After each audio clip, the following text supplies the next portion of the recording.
Hello and welcome to our session on Wellbeing on Board. I'm delighted to welcome our guests. First, Audrey Hart from Virgin Atlantic. Hello, Audrey. What's your name and where do you come from? Hi, Mark. My name is Audrey. I'm at Virgin Atlantic, and I'm responsible for the food, beverage, and ancillaries provisions for in-flight. Fantastic, thank you. And Caroline, please welcome yourself. Thank you, Mark. My name is Caroline Benjamin, so I'm from Food Allergy Aware, and we're a training and consulting and auditing business which helps hospitality sector to provide for the free from customer.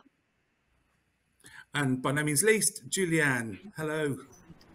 Thank you, Mark. Yes, I'm Julianne Ponan, and I'm the founder of Creative Nature, a top 14 allergen-free brand.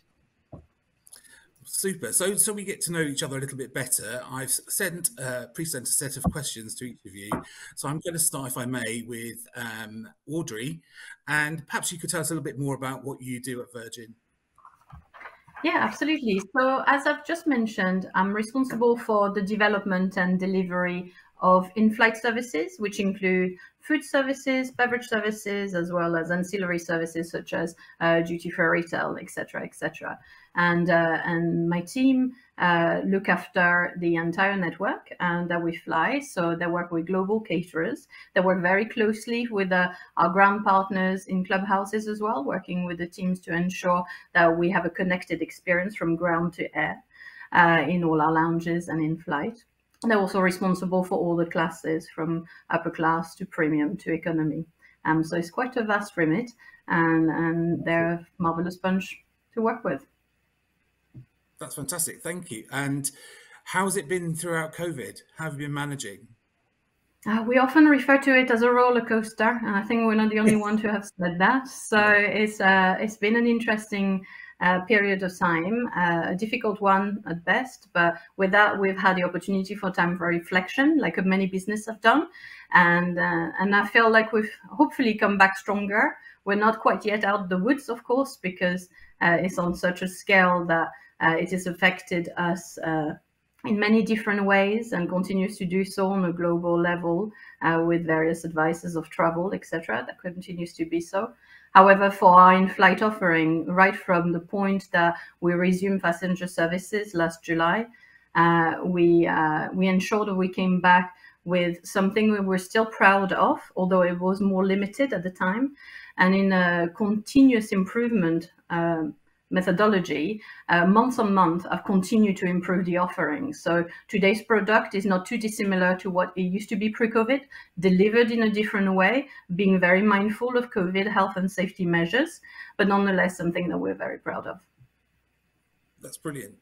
I should, for the sake of honesty, reveal that I do actually supply Virgin Atlantic with your special meals. So how do you manage food allergies and special meals on board Virgin Atlantic? We pre-pandemic and during, we were very focused on not only satisfying the requirements for food and beverage of our mainline offering, from our main menu, but also to make sure that our passenger with religious considerations, with medical requirements or lifestyle choices would also be accommodated. So as early as we could ensure that we could deliver it in all the locations of our network, we did so.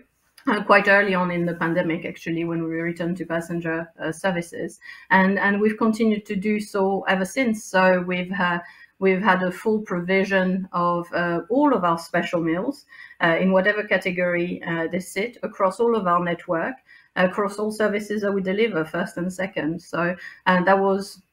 I never saw it as something that would be on the sideline. It was always part of the core offering. It is as important as what we do for mainline. So we've never treated it as something different than that. I think that's amazing because so many have just not provided anything for special meal passengers, and so that's to be commended.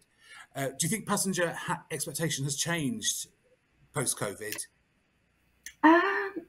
Not in a significant way. They've become more aware of their surroundings, more aware of health and safety measures, cleanliness, all the aspects of the life. Actually, even at home, they've had to change, washing hands more often and all that good stuff. But from a food and beverage service perspective, we are seeing our passengers still expect the same level of service. They're sympathetic to some of the different methods of delivery. They've been very conscious of seeing items maybe packaged in a different way, particularly in the early phases of the pandemic. Less so now. And some of that was very much shaped for us as to what was happening on the ground. So when we saw the different phases of lockdown releasing and hospitality industry reopening and being delivered food and beverage in a certain way, the same was expected in the air. And so we tracked very closely the changes, the regulatory changes that they were developing on our home ground, but also beyond, and adjusted our services in a commensurate way. So one of the things you and I have talked about before, and I'd like to sort of talk on here about, was about, as a British-based airline, how do you manage the medical allergy meals to mitigate risk of cross-contamination? Of course. So obviously the baseline is we work closely with all our key partners and suppliers who are subject matters in the field, and to ensure full compliance to the regulatory requirements for all the jurisdictions where this applies. We work very closely with Medina Quality, who is our food auditor and a chosen partner of the IATA group, to ensure that all our menus are compliant to the set of restrictions, in particular with our special meal requirements. So we have very defined technical specs that all our caterers, ground and air, must adhere to. And that's across all special meal types, of course. Medina Quality also support us in auditing our caterers and their supply chain. I can verify that. So we take compliance very seriously, as we should. And pandemic or no pandemic, if we delivered even a single meal, we had to comply in the same way as we always did. So the program continued. We adjusted them as we had to, of course, with some limitations on travel, etc. But nonetheless, we kept that at the core of what we did. Obviously, alongside that, you have to think of from concept to delivery. So we continue to train our crew on food handling practices that do 3-year recurrence. We continuously put and reinforce the messages when there are changes in regulation or otherwise. We're preparing ourselves, of course, for the changes that are coming on 1st of October. And these are treated in exactly the same way that we do for everything else. Yes, I think that's for us, BAU, we always aim. And I think something that we've always been very proud of from a safety perspective, because obviously food safety sits under the umbrella of safety and security for us, that best practice is not simply compliance to regulation, which is already good, but we're always trying to aim for best practice. So we don't ever sit on our laurels. We always strive to do better and be more compliant and go for the better practices that we see globally in the network as well. And so our technical requirements for auditing, etc., and compliance at a global level are based on best practice standards. That's really good. It must be more difficult to manage in some countries than others, I would imagine, within your network. It really is. There are such differences at a global scale because there's no such thing as global regulation. And so we work very closely with all our partners.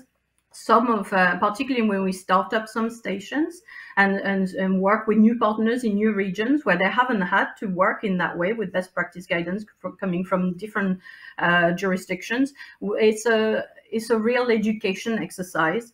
And we treat it as true training, and our partners like Medina work with our suppliers to take them along the journey so that, whilst it might be quite a jump to begin with, after several years of auditing and continuous improvement and conversations, they achieve the levels that we expect of our high standards. Yeah. Thanks, Audrey. I'm going to come back to some of your other questions, or the other questions I have for you later. I'd like now to introduce, if I may, Caroline Benjamin. Caroline, tell me about Food Allergy Aware. So I set up Food Allergy Aware back in about 2013. I'm gluten-free and dairy-free. And I was going to set up a sort of catering business. I've got a catering background, and then to be fair, there was a gap in the market on the training and the consultancy. So we ran an event in 2013, just prior to the FIR regulations, to help businesses understand their obligations. And since then we've grown. So we've worked with quite a lot of different industries. So we've worked with the healthcare industry. We've also worked with the travel and cruise industry. And high street brands as well. And for me, it's about being able to offer resources and have access to suppliers and services who can help the hospitality industry to do better than they are, to as Audrey said, best practice, try and get, we can all do and be compliant as we understand compliance, but actually best practice is where is a unique selling point is going to be, where you're going to actually promote your business and go that extra mile. And you run sessions on near miss. Can you tell me about that? Yeah, so we're looking at the moment, we're starting a campaign in November to talk about near miss reporting. So we know, she's quite apt, Audrey, the airline industry. I used to work for Pratt & Whitney, and they have a really amazing system called ACE, and they don't allow customer escapes to go out the door. And I'm sure Virgin have exactly the same with their engineering inside as well. And at the time when I was using that system, it was like, oh my goodness, this is a bit of a pain. But actually, in my role now, it is just so apt. And I think as a hospitality industry, we take people's lives into our hands every day, as do the airline industry, whether it's mechanical or food safety. So we need to be able to capture errors and mistakes before they go out the door. So what we need to try and do is look at a way of doing some near miss reporting in a no blame culture, where people can report things that potentially nearly happened. So when we take into account Natasha, who very tragically died because of the baguette and pret-a-manger, at the time pret-a-manger did not have in place a near miss reporting system. So they had been contacted by about 6 or 7 families, as the coroner noted, who warned them that there was an issue with their sesame flour labelling. And the reason that they didn't have a system in place at that time is that they didn't deem it necessary. But after the coroner's report, they have now got that process in place, and they're actually capturing trends. And as they said, food safety is not a competition. So they work with other high street brands and other organisations within the industry to try and bring near miss information to the forefront. And I think it's just something that we need to do, because perhaps if they'd listened or they'd been able to do the trend reporting, Natasha might be here today and we could have prevented one more death. And that's the importance of near miss reporting, is to prevent, they say 1 in 90 deaths or tragic accidents. Thank you. What do you think should happen on board with special diets and allergies? What's your view? I've sort of done quite a lot of travel on airlines, and I think one of the things that they really struggle with are some of the systems they use to do the booking. So from even on a cruise line or both airline systems, they can either be gluten-free or you can be dairy-free, but you can't be both, or you can't have more than one allergen. And I know that it's like an MS-DOS system in the background, I think, that many of these travel industries are using. And we need to try and break it down a little bit, because the other confusion is that you'll have someone that's gluten-free, and then you'll have a celiac, and then you'll have dairy-free and lactose. Let's try and bunch them together to make them more sense. One of the areas... Say that again, sorry? Virgin have actually done that. So Virgin, if you order a gluten-free meal, it's also dairy-free. If you're a vegan meal, it's also gluten-free. So it's perfect. They have taken We're looking forward to flying with them, hopefully in the next year or so when we go back to Disney. So that'll be a really good experience. But I think it's just being able to have that conversation. And I think the other area is that the staff on board, they're not supposed to be caterers, and we get that, but actually they do need to have some training. So for example, I flew by an airline last January, just before the COVID hit, and unfortunately it wasn't Virgin, but they weren't able to provide me with my gluten and dairy free meal. I had barley served as part of my gluten-free meal. And when I spoke to the supervisor, we had a really long conversation about the training that they received. And I asked them, you know, with Natasha, do you know about Natasha's law? Do you know about Natasha's death? And they didn't know about it. They had no understanding. And then talking about EpiPen training, did they know they shouldn't move people? They shouldn't get them up, down. They should stay where they are. Have you had that type of training? And it was like, no, we haven't had that training. So we need to look at the lessons learned from Natasha's death, and hopefully from there within airlines try and get some positive procedures in place. And I think also probably Julianne's probably more experience with this with allergies, is having consistent processes on board flights, because you can still fly with the same airline but be on 2 different aircrafts at 2 different times and get different messages from the staff. And I think that needs to be put in place as well, consistent messaging within your own branding. Thanks, Caroline. I'll come back to some other questions I have for you a bit later. If we may move across to Julianne. Julianne, hello. Where are you now? In your office, I think. Yes, yeah, I'm back in the office at the moment, which is fantastic to be here. It's odd, I guess. We've come back in, but staged our sort of coming back in to work. Tell me about Creative Nature. Yeah, so Creative Nature was born through my own, I guess, frustration and my own allergies. So I have severe anaphylaxis to all peanuts, tree nuts, chickpeas, lentils, sesame, and that it's quite a large array of allergies, and it's not just ones in the top 14, for example, like peanuts, tree nuts and sesame are, but chickpeas, lentils and others aren't. So that's what made it quite difficult. However, we wanted to take a standpoint of being more inclusive to all, and so that's why we did the most common top 14 allergens, and all our baking products, all our snack bars, all our Norballs, everything we do is top 14 allergen free. That's good. I'm a big fan of the Norballs. I had some recently and wish I had some right now. So you have anaphylaxis. How was it discovered? How was that discovered? So I was 2 apparently when I had my first attack. I don't luckily remember that because I was too young, and I stopped breathing. I was given a cookie at school and unfortunately collapsed, stopped breathing, was rushed into intensive care. Luckily they saved my life, which was great. However, again, if there were allergen procedures in place and the correct food given, I wouldn't have been in that situation. Since then, I've had a lot of allergy tests over the years. And that's when I got sort of the skin prick tests, the challenge tests and various other ones.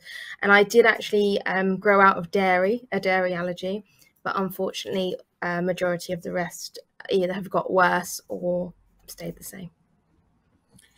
So how is it for you when you travel? What do you have to do? It's quite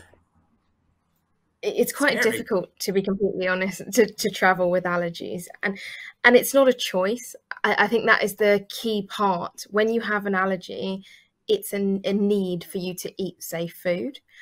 And every time, I love to travel, don't get me wrong, I've been around the world, I've been to so many places, and it's so important that we don't let our allergies define us, but we have to prepare so well. And it's about contacting the airlines. It's about understanding their airline policy. It's about that transparency as well. And it's great to see that Virgin are doing so many things to be able to cater for more people. I love that. And it's what more airlines do need to come on board with this. But I think one of the main things for me is there's no global standard. So there's no consistency. You don't know where you stand, and you have to do all this research prior to traveling. You've got a lot of anxiety before you travel. And I actually found it 2 years ago now, sorry, the pandemic was in the middle. And I spoke at an airline conference with you, Mark, I think it was WTCE. And I got back on a flight and they wouldn't allow me to board the flight because of my allergy. And that for me was such a ironic situation where I couldn't board a flight because I had a peanut and tree nut allergy and they refused to stop serving on board. So I couldn't understand that because I'd informed the airline and everything prior. And just let me be clear, it wasn't Virgin. So that was completely fine. But it's just their staff do not understand as a whole what the procedures are, and we need to put things in place so that everyone understands from start to finish, from booking to actually flying, how they can go on a plane with their allergies, because it shouldn't be if you have allergies you can't board a flight. I think that's I've just not heard that one understandable. before. That's new to me. That's really. I'm sorry that bringing you over to Germany to do that thing with me gave you such a bad journey back. I feel guilty now. That's not good. How should we deal with somebody who has anaphylaxis? What should we know? I think it's really good if people are allowed to say it on their booking to begin with. I think that really does help. I've flown airlines where you can put in your allergies, and straight away, as soon as they scan your boarding card, they have that information there. And that is fantastic. It enables them to understand, okay, that is the person that suffers from allergies. Okay, they've boarded our flight. Also, in the sense, I find it really difficult that because I'm allergic to I have multiple allergies, getting a safe meal is very, very difficult.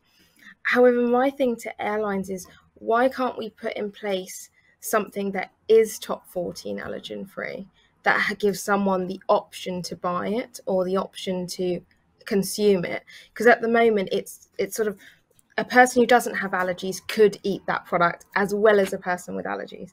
So you're catering for more. You're not needing to lose out on sales. You're being more inclusive. So I don't see the issue there, apart from obviously the commercial value, because at the end of the day, everything does come down to cost as well. It does. I think there are so many different perspectives and so many different cultures that airlines have to cater for. I think allergen-free meals, which we produce multiple of, particularly in our healthcare business, it gives a smaller choice. Without doubt, there is a smaller choice. And airlines want to offer a global standard, in my view, that when they get on board that aircraft, they know what that airline signifies or typifies. So they want food that reflects that service. So it's quite a challenge for airlines to come up with and be inventive for everybody. And I don't think it'll ever be possible to cater for every single person on board, because we are so diverse. We are. If you were to have, how would we know if somebody was going into an anaphylactic shock? Would it be visible? Would it be a breathing difficulty? Julianne? It's not always immediately visible, but yes, you do have a breathing difficulty. You can get itchy eyes, the lips swelling. They would be able to feel that they're going into anaphylaxis. However, they need to make someone aware very quickly, because at the end of the day, you have a certain amount of time to be able to administer that EpiPen. And I think that's where all crew need to be trained on how to use an EpiPen, because it can save someone's life. Realistically, we should be taking this right back to primary school level, where they teach you how to use an EpiPen, because it can save someone's life. And I think that's so important. I read recently that 2% of flight medical emergencies and 4% of flight diversions are allergy related. That's pretty high. And is it correct that around it's cost between like 10 and 15,000 10 and 85,000 for a flight diversion, which this could save the airlines a lot of money by being fully trained, offering more inclusive meals, and putting an announcement out if someone is allergic to something on a plane. And I don't think that is a bad thing to do. No, I agree. I think one of the areas that was covered with Natasha is because they didn't have EpiPen training. They actually gave the EpiPen both in the same leg. So literally, because it was done in the same leg, the second one wasn't effective. So literally, they need to be trained to know that it's one leg, then the other leg, because that's an important thing as well. Definitely. So what should we do? What can we know, Julianne? What can we know? What would you do if you had one of your turns with us here? I want to be able to help you. What can we do? So I always carry 2 EpiPens on me, but I think it's really important that the airline carrier also has EpiPens available, which they usually do on all flights. It's about the crew member immediately knowing where to administer the EpiPen. You can get the free EpiPen testers, so you could easily train crew staff on a sort of, I say on a weekly basis. It shouldn't be that difficult, where you can literally stick on a video, this is how you administer an EpiPen. You put it into the thigh because that's the biggest muscle, and that's the way the epinephrine can actually get into the body. Also, the fact some people don't even know that you have to administer more than one. That's the other problem. People think, oh, as soon as you've had one, you're going to be absolutely fine. But actually, if you don't see any improvement, you should be giving the next one. And it is time critical, which Caroline will probably explain further on that as well. So that leads me nicely to Caroline. Would you like to explain that to us a little bit more, Caroline? Definitely, it should be done as it's given as soon as possible. But the other important thing is that person should be taken to hospital or receive some medical assistance to monitor them, because there is a possibility that you can have a secondary reaction. So again, once a EpiPen has been administered, that person should be monitored by medical or go to a hospital to ensure that they don't have a secondary reaction. Slightly more challenging in the middle of the Atlantic, though. Definitely, but obviously they'd need to have someone there that was first aid trained, just monitoring them and making sure that they're aware. And I would, like Julianne said, that they probably would divert the flight, I'm assuming, at that stage to obviously solve that problem. But we need to have a preventative thing in place where staff are trained, where we can have announcements to say that peanuts are not really a human right thing. It's nice to have, and having snacks which are an alternative. I mean, to be fair, I'm gluten free, and it wouldn't object me at all to have pretzels on the flight if it meant that somebody was going to be safe with peanuts, because they're for the grace of God. It could be my child or my relative, and I wouldn't want them to have that type of effect. We need to get that across to people that we're not allowed to smoke on planes. That was stopped, and that was a human right thing then, I would imagine, when that all stopped. But actually now we need to remove something that is a high risk. It's hard to imagine people smoking on planes now. It's that it was ever allowed. So nuts isn't that big a deal, really. I know that lots of airlines still give nuts as part of their pre-service before flying, but changing that to something that anyone can eat would be fairly simple, I would have thought. So, Julianne, when you go on a flight, do they announce that no eating nuts on board and all that kind of thing? Yes, majority of flights are really good with the PA announcements, and they allow you to board the flight prior to wipe down any sections. So, because my allergies also touch, I have to wipe down the seats and things. And yes, they obviously wipe down the seats as well, but it's just for that extra trek. And at the end of the day, I know my allergies, and everyone will individually know their limits. So it's important as an allergy sufferer that you also take responsibility of, okay, I'm going to wipe down the seats, I'm going to inform the crew, I'm going to inform anyone around me on board that I have this allergy. Take initiative in that way, I would say. So that's what I do. They're usually pretty good, and they do a PA announcement. However, there have been flights where they've said no, we cannot, because it's a human right to eat nuts on the plane, and we are serving nuts. So how did you react to that one? That can be a difficult thing. You can't really do anything apart from choose not to board the flight at that point. And that's why I think there needs to be a global standard of, okay, yes, I understand it might be an airline's culture to serve nuts. However, this is a safety precaution.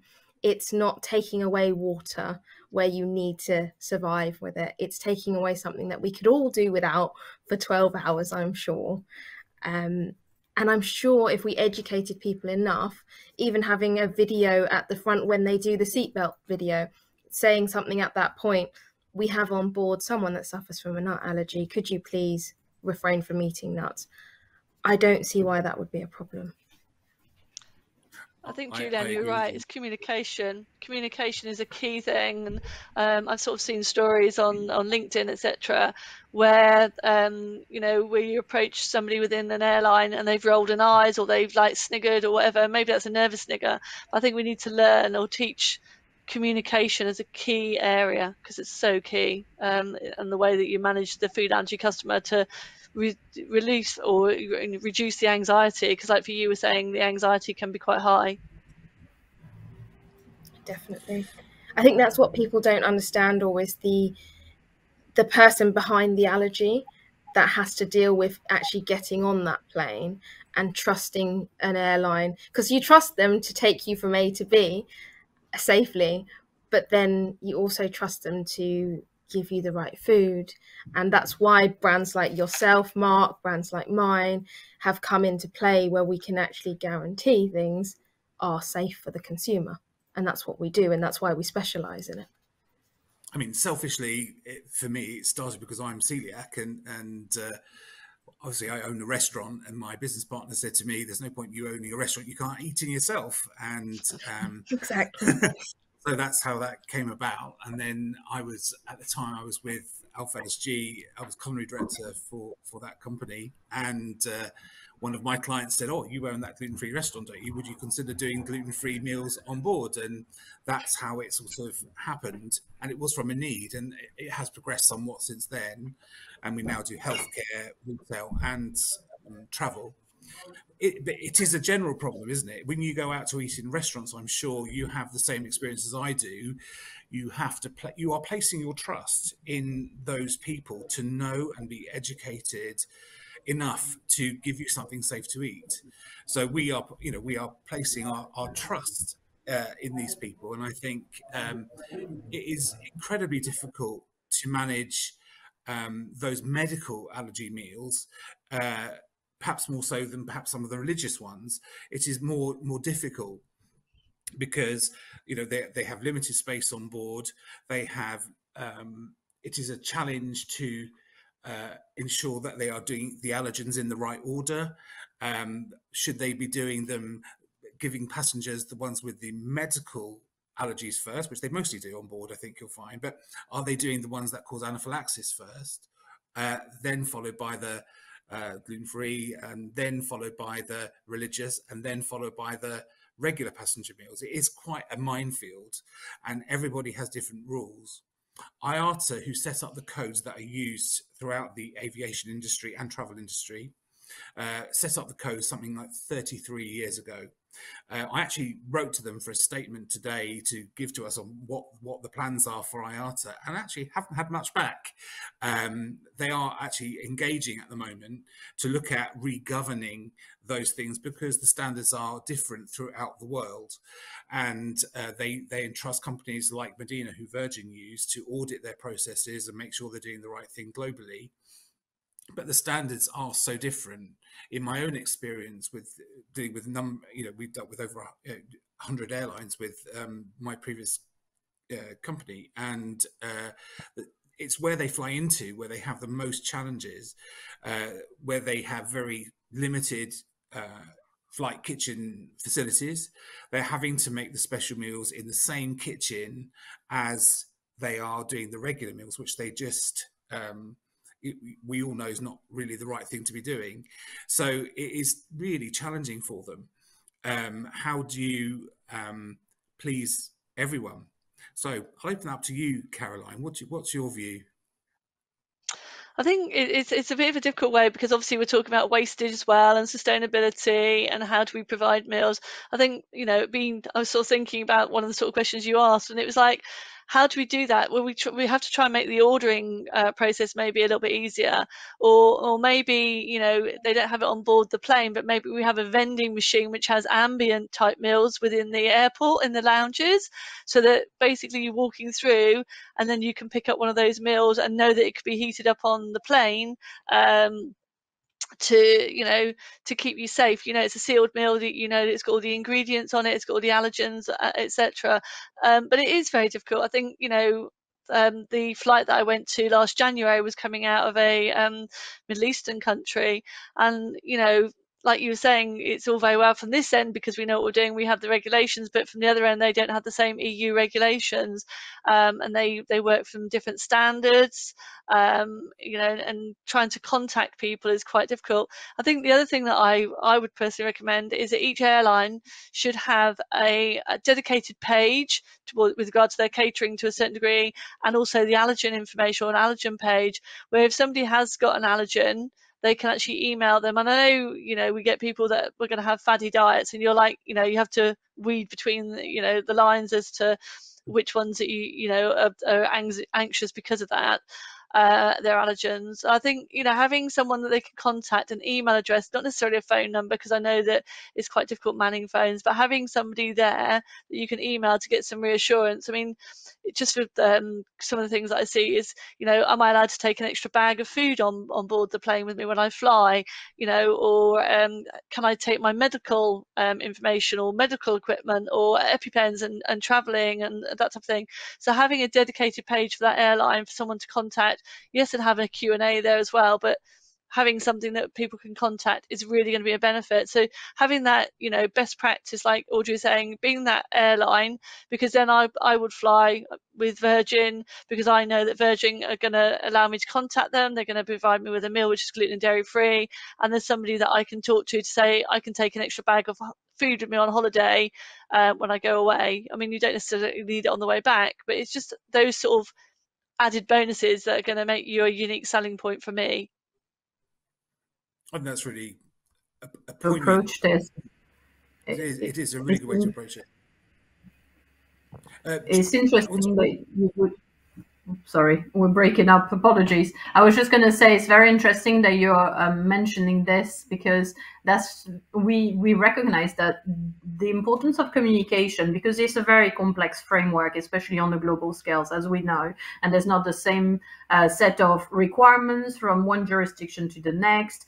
And so within all of that, because it's so much bigger than even one airline, it's an industry-wide and a food industry-wide requirement, if we were to make some headway in this, is that communication to the customer and making it as clear as we possibly can right from when they prepare for travel, so that they can come equipped with what is best for their specific requirement. Maybe that we can accommodate them, or if we can't, because they're quite so bespoke, that they have the ability to know where to get, you know, the right provisions from, maybe from home and carrying them over, or maybe aside, you know, in the shops that are available in the airport. And the way over the years we've attempted to fine-tune it, and it's a constant effort, of course, because you never really stop. You're constantly in a state of flux and improvement.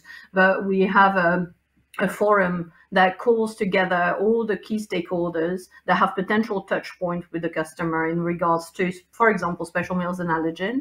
We have a corporate policy on allergens, and it includes anybody and all the key stakeholders within, go from clubhouses to in-flight to medical services and passenger health, crew representation, contact center, special assistants, because special assistants team would be the people that are on the other end of the line or the chatbot to answer the query with regards to specifics as to whether, if you have a special allergy or anaphylaxis or others, what is permitted to do so, what is a better way to be able to board a little bit early, etc., etc. And as a consortium, all of us together ensure that we connect all the dots, that there's not a gap. And if there is a gap, how do we go about filling it? And everybody's aware, so that we are all as communicative to the customer as aligned, so that the lines are not blurred, and it's not, you know, you don't end up being bounced from one department to the next and nobody taking ownership. So that clarity certainly helps in knowing what sits where, and that the same message is communicated out, is featured on our website,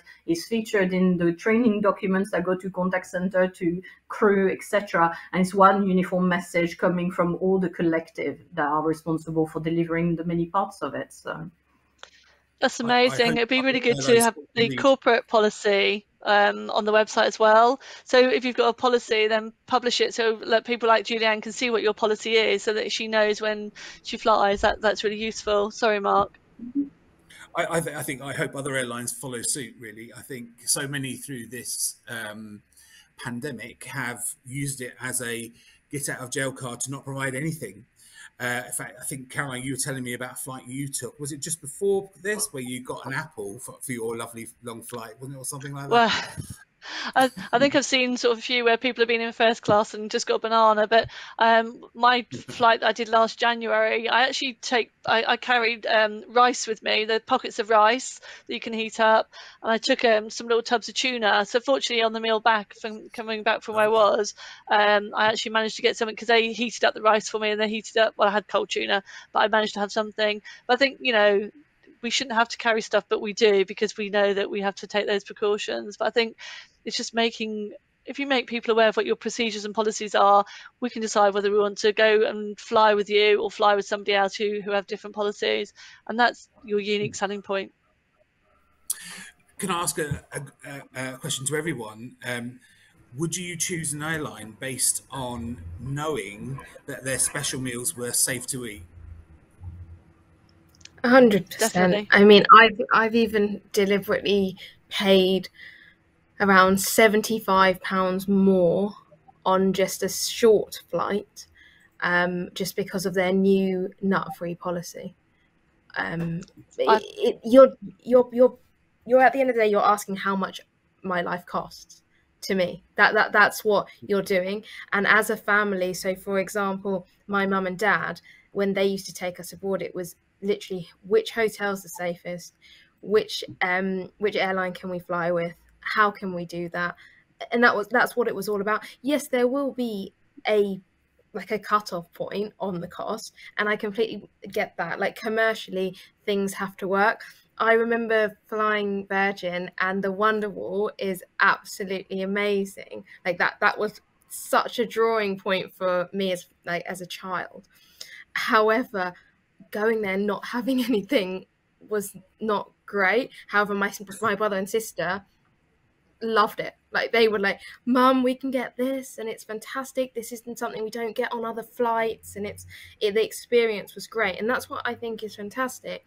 But we need to go that step further on safety, and we need all inclusivity, where we offer maybe, I know, just a selection of products that can cater for all, and then the other ones, yes, for other people. Exactly what you do, Mark. You cater for a specific target market, and they're able to eat. Caroline wouldn't have had to eat her apple. She'd have been able to eat a meal that was actually substantial.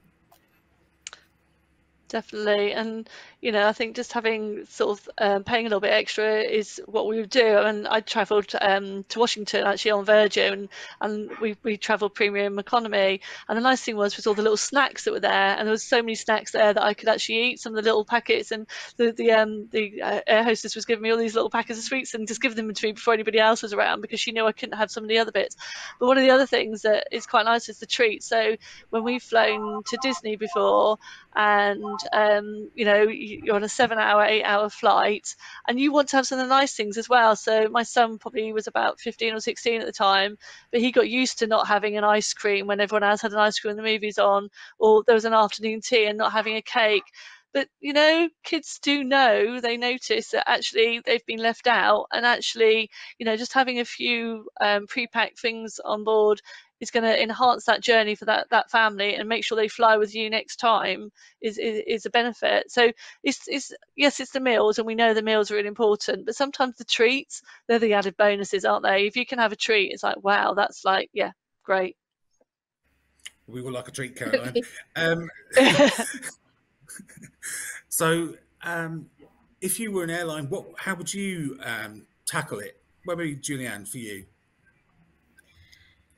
I think, to begin with, it's the booking system, like Caroline says, but in particular offerings, I would say having, in a way, the most inclusive possible offering you can have is fantastic, so that you get the buy-in from everyone and you don't lose out on sales. But it's got to be commercially viable for the airline too. So at the end of the day, it's got to work hand in hand, because at the end of the day, airlines do need to make money, and they do need to be profitable, and buy on board.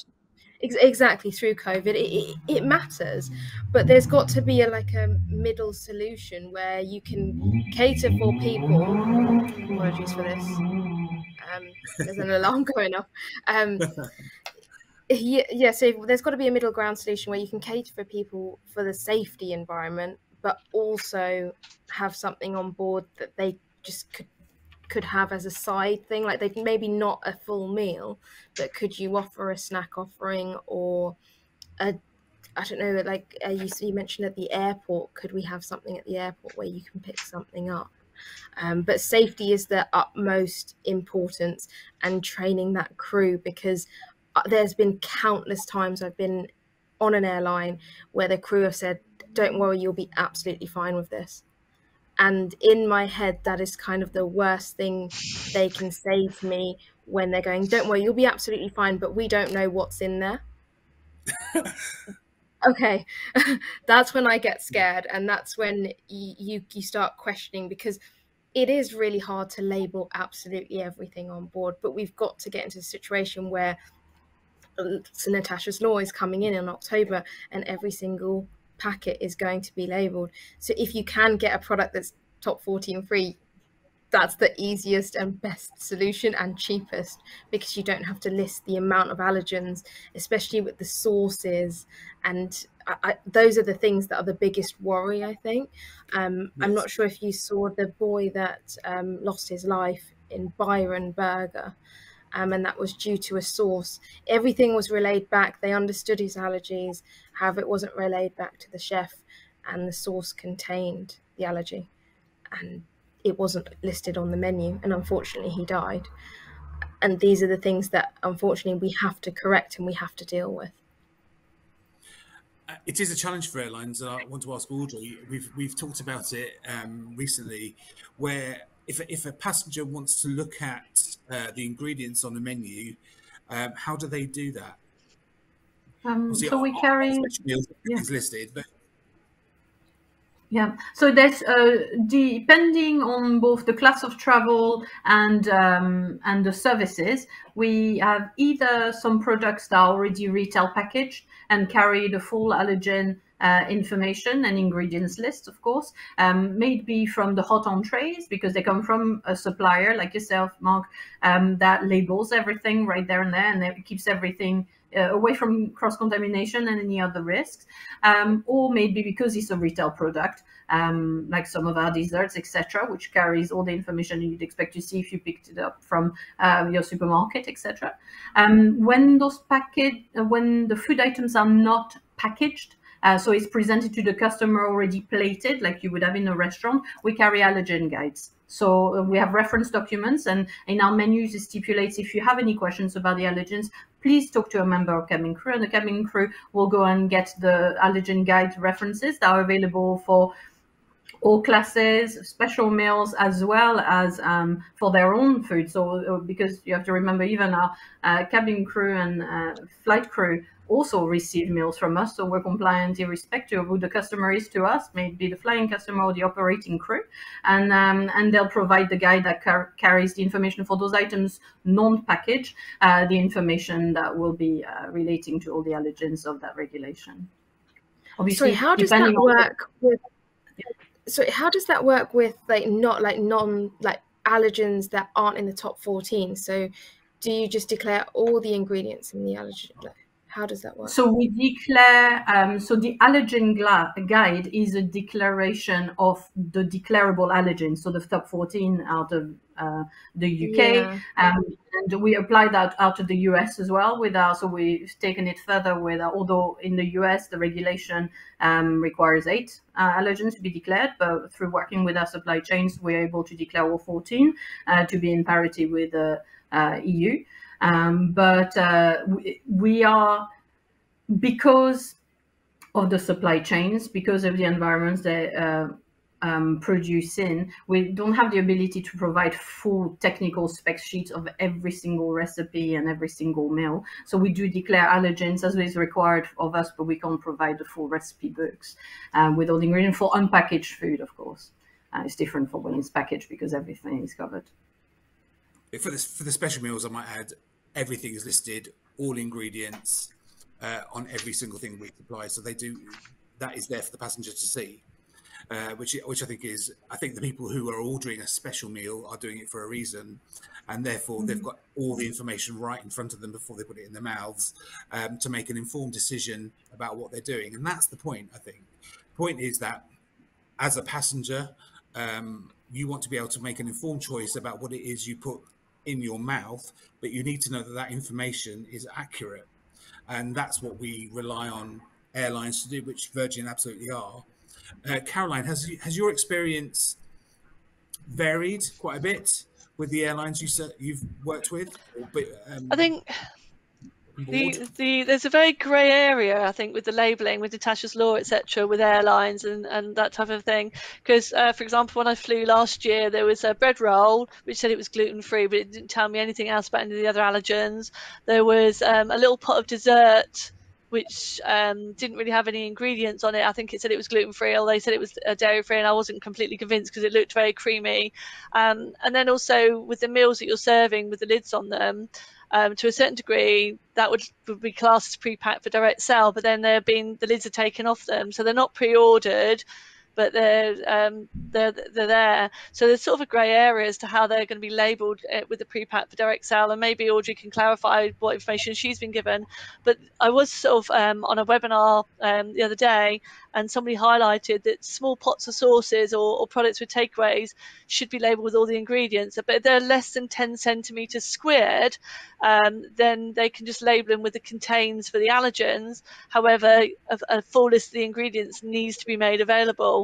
And I think that's one of the areas within airlines, especially when you're coming out of different countries, out of the EU and the UK, we are still going to struggle to get that information. One of the ingredients which is quite common for allergies, along with Julianne's, is pea protein. Now, with the onset of vegan meals and vegetarian meals, pea protein is in so many different foods. I mean, you'll get it in chips as well. You're like, I don't know quite how they add or why they do, but it's in a lot of food. So somebody that has a pea protein allergen, when they get on board, it's not one of the 14, so it's not going to be labelled as one of the 14. So again, it's trying to find those ingredients, and as best practice, I would say, having spec sheets as much as you can when you go to your supplier for the food, like you would like to mark, you have a spec sheet for each description of each product, so presumably they're not going to change it. So if they have a vegetarian lasagna, that is on an A4 sheet in a folder or available via a tablet where that information can be gathered. And the same with desserts. I should imagine there's like a standard of 10 or well, hopefully maybe not that many, but 10 desserts you'd have on board. So on another sheet, those 10 desserts are labelled and the full ingredients given to try and alleviate some of that issues. And that's something that obviously airlines would need to manage with their suppliers of their catering and make sure that set standard is in place. And those you don't need a full spec, but I think just to have a key listing of ingredients would be really helpful. I think it's different for every airline, and some we work with. The biggest challenge they have at the moment is obviously you provide all that, but then you have a statement at the bottom which says may contain, the dreaded may contain. None of our food that we sell has a may contain label on it because we just don't do it. Because if it may contain, it might contain the thing you're actually allergic to. So what's your view on those things? Perhaps I'll go to you, Julianne. Yeah, I always say this about may contain, and I always relate it to something quite probably controversial. I say, would you eat something that says may contain rat poisoning or may contain glass? You wouldn't. You wouldn't eat it. So for me, rat poisoning or glass is the same as may contain nuts. And as a person that's severely allergic, I cannot afford to take that risk to put that into my body. So even though it goes through all these stages of no, it doesn't contain, but then that statement at the bottom makes everything get thrown out the window all over again. So yeah, again, similar to you, Mark, everything we do does not have may contain on. That is so important, and we test every single piece of machinery for the top 14 allergens before the product touches the machinery. We test every batch, and that is what makes us different, and that's what makes us be able to guarantee these type of claims. Now, The other issue is, does it actually contain when they put may contain on it? Because I find that so many people and so many restaurants as well are just going, oh, it might contain this allergen. But why are they doing that? Is that because there's not enough procedures in place? Or is there something that needs to change as a global standard that says, right, this percentage is tested? So you test to, I don't know, under 5 parts per million for gluten. And I think you can claim up to as long as it's under 20 parts per million. Yes. But we, for example, test under 5 parts. And that is what we need to do. We need to understand what is the threshold, how do we test to it, and how do we keep those cross-contamination procedures in place? Because your business does it, my business does it, but in general, actually, it's a global problem. And this is really concerning for me, because 1 in 10 children now have a food allergy. 1 in 10. That's 2 in every single classroom then, which is huge. So the market is becoming bigger and bigger, and we need to cater for this, I guess, problem that's happening globally. And airlines need to come on board with this, same as restaurants, same as food manufacturers. But there needs to be some sort of provisions put in place on what are the standards. I think it's also should be clear that may contain, just because it doesn't contain that statement of may contains, it doesn't mean it doesn't as well. There's no legal requirement for manufacturers to label what may contains. It's a voluntary statement. So again, a lot of people that have allergens spend a lot of their time phoning up companies to see if something does or doesn't when it's missing a statement. I'd say companies that generally want the get out of jail clause put the may contain on there, but it negates lots of us with allergies. We just wouldn't put it in our mouths. It would be dangerous for us to do so. I think it is really a bit of a minefield, because, as you say, there's no governance around it. We also test. We use a laboratory called Precision Analysis, and they do all of our testing. We also test in house, and it really gives us peace of mind that what we're giving in. In fact, when we were setting up our supply chain, given the wide variety of meals and products we produce, it was a massive minefield with our supply chain, ensuring, for example, we had to change our spice supplier. You can imagine the world of spices that we have to use, and we had to go to a company who hand pack, so we didn't get the may contains. Twice the price, of course, but it was the only company we found who may have traces of other allergies within them, particularly mustard and ginger on spices in particular. It is it's more challenging for the manufacturer, but I think that's why we're here. That's what we do. That's what we want to serve. So I think it's a really good thing. Audrey, if I can come back to you and just ask you, it must be a complete challenge. I don't envy you the complexity of what you do. I think it's amazing. How do you possibly manage, from all the different countries, pleasing so many different cultures? It's a long question. Well, it's difficult. It's very difficult to try and please our customers 100%. Well, 100% of our customers 100% of the time. But that certainly is the target and the goal that we attempt to tackle every single day.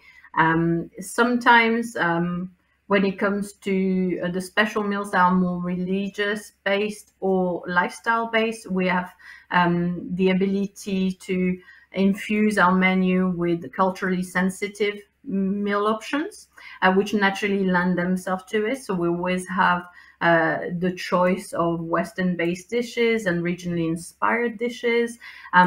Some of that to enable a seamless delivery for our cabin crew. We align maybe the baseline of what might sit on the tray, like a dessert and a starter, and then bespoke the entrees, so that it's fluid in its delivery, but it still has been adapted to be fit for purpose for a certain demographic or customer base or a direction of travel, etc. And when it comes to medical-based meal. Again, and I'm glad you made the reference to it. We've had special meals, medical meals, for a long period of time. But it's a constant state of redefining what it means to us and how it best suits our customers and what they're telling us. So we're constantly surveying and evaluating what the customer and the crew feedback, who collect feedback on behalf of the customer, are telling us, and how that flexes based on the shape of our network.